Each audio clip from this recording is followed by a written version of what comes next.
మీరు సిద్ధంగా ఉన్నారా? వీళ్ళ వ్యవహారం ఇట్లుంటే సరిగ్గా మొదటి రోజు బీఆర్ఎస్ వాళ్ళు మాట్లాడిన ప్రెస్ మీట్ కాగితాలు తీసుకొని వచ్చి బీజేపీ వాళ్ళు మాట్లాడుతారు. పొల్లు ఓకుట హరీష్ రావు మాట్లాడిన తెల్లారి కిషన్ రెడ్డి మాట్లాడతాడు అదే భాష. అదే వాళ్ళ ఇద్దరి భాషలో, భావంలో, ఆలోచన విధానంలో ఏమీ తేడా లేదు.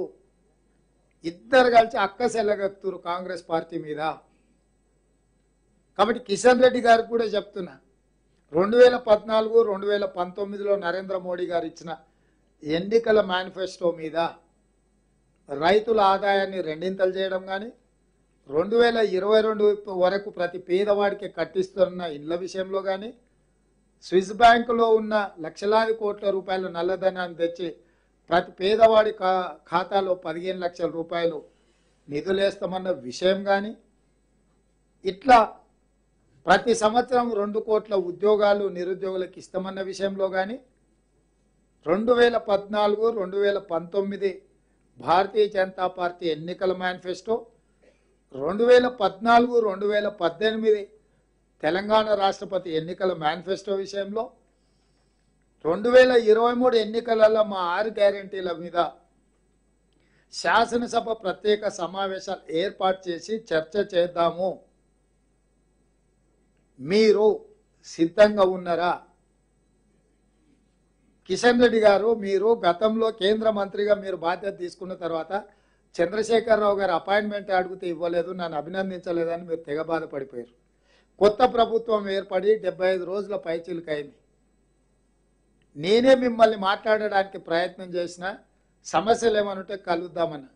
ఈరోజు వరకు కనీసము ఈ ప్రభుత్వాన్ని ప్రజా సమస్యల మీద ఏదన్నా ఒక అంశం మీద ఎప్పుడైనా కలిసిండ్రా మీరు? కేంద్ర ప్రభుత్వం దగ్గరికి మేము ఇన్నిసార్లు వెళ్ళి రాష్ట్రంలో ఉండే సమస్యల మీద ప్రధానమంత్రికి, హోంమంత్రికి, ఇతర శాఖల మంత్రులను కలిసి రాజకీయాలకు అతీతంగా కేంద్ర ప్రభుత్వం, రాష్ట్ర ప్రభుత్వం సహకరించుకోవాలని సమస్యల మీద నివేదికలు తీసుకెళ్లి కేంద్ర ప్రభుత్వానికి మేము ఇచ్చినాం. మీరెందుకు ఏదైనా ఒక సమస్య విషయంలో కానీ, తెలంగాణ అభివృద్ధి విషయంలో కానీ ఎందుకు రాష్ట్ర ప్రభుత్వానికి సహకరించాలన్న ఆలోచన మీకు లేదు కిషన్ రెడ్డి గారు? మూడోసారి నరేంద్ర మోడీ గారిని ప్రధానమంత్రిని చేయాలంటారు. ఏం చేస్తారా? రైతులను గాలి చంపుతారా? ఆయన అట్లా చచ్చిపోయారు.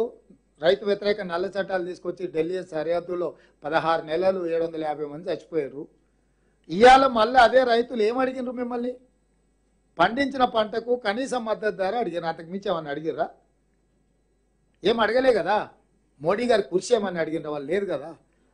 పండించిన పంట గిట్టుబాటు ధర అడిగితే ఇవ్వక ఢిల్లీ సరిహద్దుల్లో రైతులను మన్నగాల్చి చంపుతారు మీరు కిషన్ రెడ్డి గారు.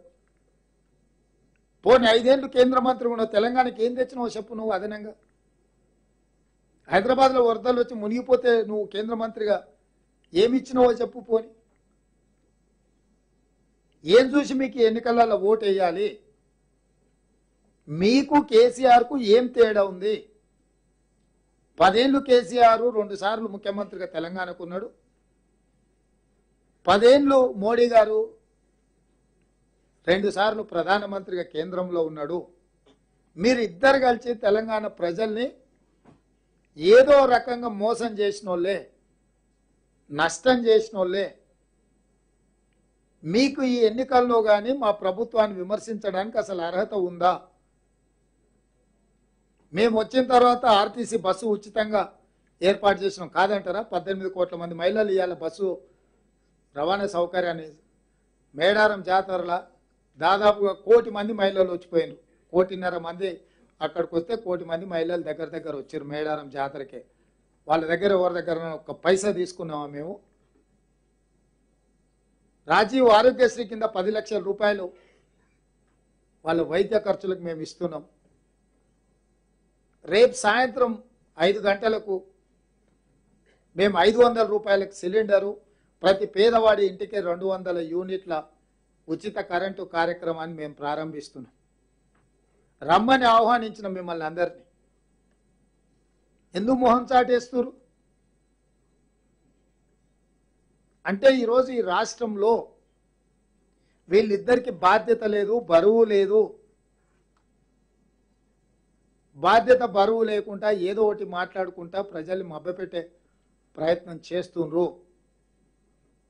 ఈరోజు సింగరేణి కార్మికులను తెలంగాణ రాష్ట్ర సాధనలో క్రియాశీలక పాత్ర పోషించిన కార్మికులను కుటుంబ సభ్యులుగా భావించి ఈరోజు ఆ కార్మికుల కోసము మా ఎనర్జీ శాఖ మంత్రి పట్టి విక్రమార్క గారు, ఉప ముఖ్యమంత్రి గారు ఆ సంస్థకు సంబంధించిన అధికారులతో కూర్చొని ₹1 కోటి ఇన్సూరెన్స్ ఇవ్వాలని ఆలోచన చేసి ఈరోజు అంత మంచి కార్యక్రమాన్ని మేము తీసుకున్నాము. ఇంత మంచి కార్యక్రమాన్ని తీసుకున్నప్పుడు కూడా మీకు అభినందించాలన్న ఆలోచన రావడం లేదంటే మీ ఇద్దరికి రాజకీయ స్వార్థమే తప్ప ఎన్నికల్లో